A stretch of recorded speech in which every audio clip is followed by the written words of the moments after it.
మీ business ఏదైనా మీ ఊర్లో promotion చేయాలంటే అది సుమన్ టీవీతోనే సాధ్యం. ఇప్పుడే సంప్రదించండి.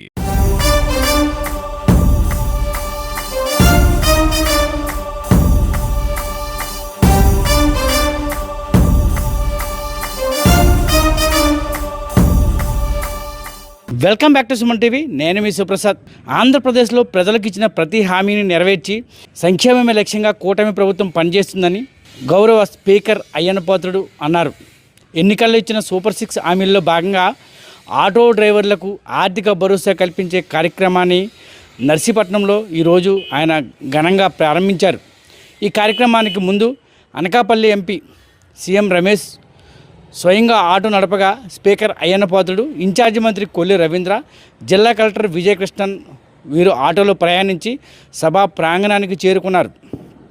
అనంతరం వేదికపై లబ్ధిదారులకు చెక్కులు అందజేసి ఈ పథకాన్ని లాంఛనంగా ప్రారంభించారు. గత ప్రభుత్వం మిగిల్చిన అప్పుల భారం ఉన్నప్పటికీ ముఖ్యమంత్రి చంద్రబాబు నాయుడు నాయకత్వంలో పవన్ కళ్యాణ్ మరియు దేశ ప్రధాని నరేంద్ర మోడీ గారి సహకారంతో ప్రజలకు ఇచ్చిన మాట నిలబెట్టుకుంటున్నామని ఈ సందర్భంగా స్పీకర్ అయ్యన్నపాత్రుడు తెలిపారు. రాష్ట్ర వ్యాప్తంగా 2,90,000 మంది ఆటో డ్రైవర్లకు ఒక్కొక్కరికి 15,000 చొప్పున ఆర్థిక సహాయం అందిస్తున్నామని, ఇందుకు గాను 436 కోట్లు కేటాయించినట్లు ఆయన వెల్లడించారు. నర్సీపట్నం నియోజకవర్గంలో మొత్తం 1,615 మంది ఆటో డ్రైవర్లు ఈ పథకం ద్వారా లబ్ధి పొందుతున్నారని ఆయన వివరించారు.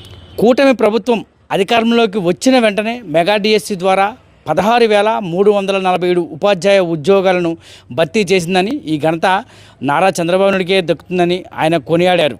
అలాగే అనకాపల్లి జిల్లాకు కేటాయించిన 704 ఉద్యోగాలలో ఏకంగా 171 ప్రభుత్వ ఉద్యోగాలు ఒక నర్సీపట్నం నియోజకవర్గానికి రావడం ప్రభుత్వ నిబద్ధతకు నిదర్శనమన్నారు. దేశంలో ఎక్కడా లేని విధంగా రాష్ట్రంలో పెన్షన్ను 4,000కు పెంచి వృద్ధులకు, దివ్యాంగులకు ప్రభుత్వం అండగా నిలిచిందని గర్వంగా ప్రకటించారు. అదేవిధంగా నర్సీపట్నం అభివృద్ధికి తాను కట్టుబడి ఉన్నానని, గత ఏడాది తన నిధుల నుంచి 115 కోట్లు కేటాయించానని, ఈ ఏడాది మరో 100 కోట్లు మంజూరు చేస్తానని హామీ ఇచ్చారు. ఒక ముఖ్యమైన కార్యక్రమం ఇది. రాత్రి మీద మన జిల్లా వచ్చినటువంటి ఇన్ఛార్జ్ మంత్రి గారు సోదరుడు రవీంద్ర గారు, అలాగే సోదరుడు మన ఎంపీ గారు, వారికి కూడా నమస్కారం తెలియజేస్తాను. మనందరి తరఫున ఎంపీ గారికి శుభాకాంక్షలు తెలియాలి. ముందు ఇండియా లెవెల్లో రైల్వే చైర్మన్, ఇది మొదటిసారి కాదు, రెండోసారి. ఇది చాలా మంచి పోస్టు, చాలా పెద్ద పోస్టు. మొన్నే అనౌన్స్ చేశారు. అంచేత మన నర్సీపట్నం తరఫున, మన అందరి తరఫున వారి శుభాకాంక్షలు తెలియజేస్తూ ఇంకా మంచి కార్యక్రమాలు చేసి ఈ ప్రాంతాన్ని అభివృద్ధి చేయాలని చెప్పి, అది భగవంతుడి శక్తికి ఇవ్వాలని చెప్పి కోరుకుంటున్నాను. అందులో గురించాలి తప్పి ఇవాళ ఈ కార్యక్రమం ఆటో డ్రైవర్ల సేవ. అందరికీ తెలుసు, చంద్రబాబు నాయుడు గారు ముఖ్యమంత్రి అయిన తర్వాత పవన్ కళ్యాణ్ గారు ఇద్దరు కూర్చొని కొన్ని నిర్ణయాలు తీసుకున్నారు. దాని బీజేపీ నాయకులతో సహకారంతో సూపర్ 6 అని ఇవ్వాలనుకున్నాం.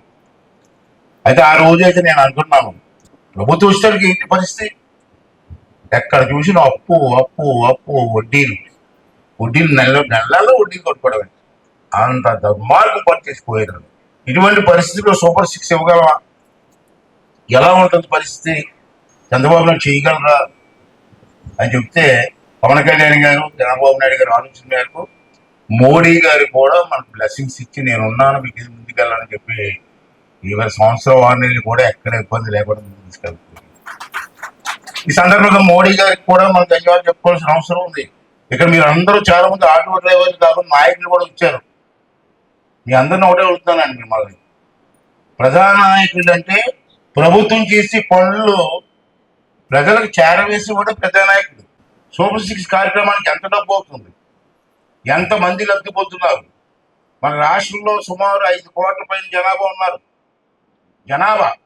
ఈ జనాభాలో 60%కి నా లెక్క ప్రకారం, నాకు తెలిసిన లెక్క ప్రకారం కాదు, 60% అంటే 40% మిగతా ఉద్యోగస్తులు ఉంటారు. 60% సామాన్య జనానికి ఈవేళ సూపర్ 6 ద్వారా అనేక కార్యక్రమాలు ఉంటాయి.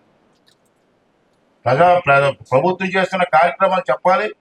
ప్రభుత్వం చేస్తున్న కార్యక్రమాలు ఎక్కడైనా లోటుపాట్లు ఉంటే మళ్ళీ మనం వెళ్ళి చంద్రబాబు నోటు చెప్పాలి, సరే లోటుపాట్లు ఉన్నాయి. అది నాయకత్వ లక్ష్యం. అంటే చూసాం మన ప్రభుత్వం 5 సంవత్సరాలు దిక్కుమాలి ప్రభుత్వం అంటే అతను ముఖ్యమంత్రి అండి. ముఖ్యమంత్రి క్వాలిటీస్ ఏమైనా ఉన్నాయండి అతనికి? అరే అసెంబ్లీకి రావే, ఇది భయపడతావు అసెంబ్లీకి రావడానికి? ఆ బయట కెమెరాల ముందు ప్రెస్ ముందు వాగడం ఎందుకు? అసెంబ్లీకి వచ్చి మాట్లాడితే నీకు దమ్ము ఉంటే. కడప పులి అట, రాయలసీమ పులి అట. ముఖ్యమంత్రి ఇంత రాయలసీమ పులి అంటాడు. ఏంటి పులి? అసెంబ్లీకి రావడానికి కడగాలి ఆడేస్తున్నావు, రాయలసీమ పులి వాళ్ళు దమ్ము ఉంటే రా అసెంబ్లీలో రా, ప్రజా సమస్యలు మాట్లాడే అసెంబ్లీలో. నేను టైం ఇస్తాను నీకు.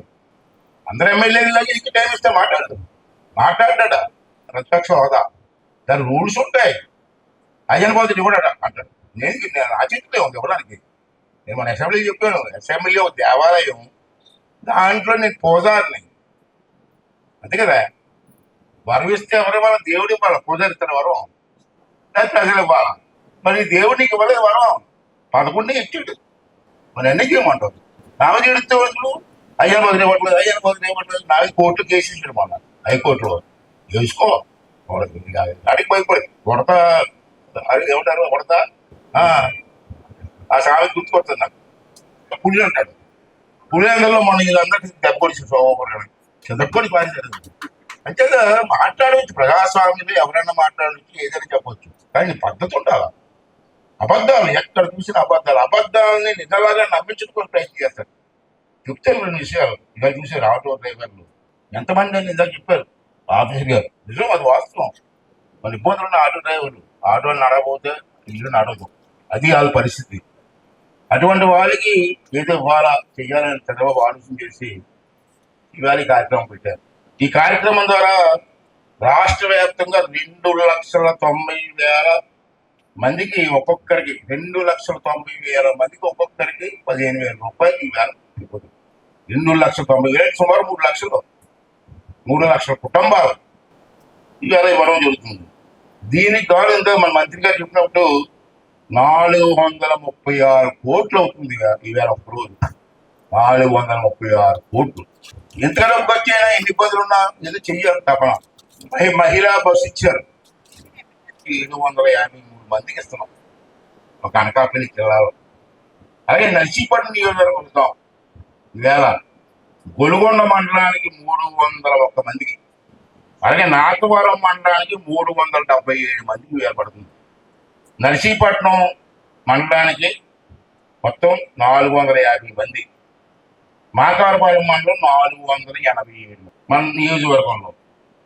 నర్సీపట్నం నియోజకవర్గం మొత్తం కలిపితే 1,615 మందికి 1,615 మందికి ఇవాళ 15,000 రూపాయలు. ఇది నర్సీపట్నం నియోజకవర్గం చెప్తాను నేను. రాష్ట్రంలో 175 నియోజకవర్గం. ఇటువంటి కార్యక్రమం చేస్తున్నటువంటి ముఖ్యమంత్రి గారికి, దాని సంపూర్ణ సహకారం ఇస్తున్నటువంటి పవన్ కళ్యాణ్ గారికి, పూర్తి సహకారం అందిస్తున్న బీజేపీ ప్రభుత్వం నరేంద్ర మోడీ గారికి మనం ధన్యవాదాలు చెప్పాల్సిన అవసరం ఉంది. చివరగా ఆటో డ్రైవర్లు తప్పనిసరిగా ఇన్సూరెన్స్ లైసెన్స్ కలిగి ఉండాలని, అది వారి కుటుంబాలకు రక్షణ కల్పిస్తుందని స్పీకర్ సూచించారు. ఈ కార్యక్రమంలో ఎంపీ సీఎం రమేష్తో పాటు జిల్లా ఇన్ఛార్జి మంత్రి కొల్లు రవీంద్ర, జిల్లా కలెక్టర్ విజయకృష్ణన్, జనసేన ఇన్ఛార్జి సూర్యచంద్ర, అధికారులు, నాయకులు మరియు ఆటో డ్రైవర్లు భారీ సంఖ్యలో పాల్గొన్నారు.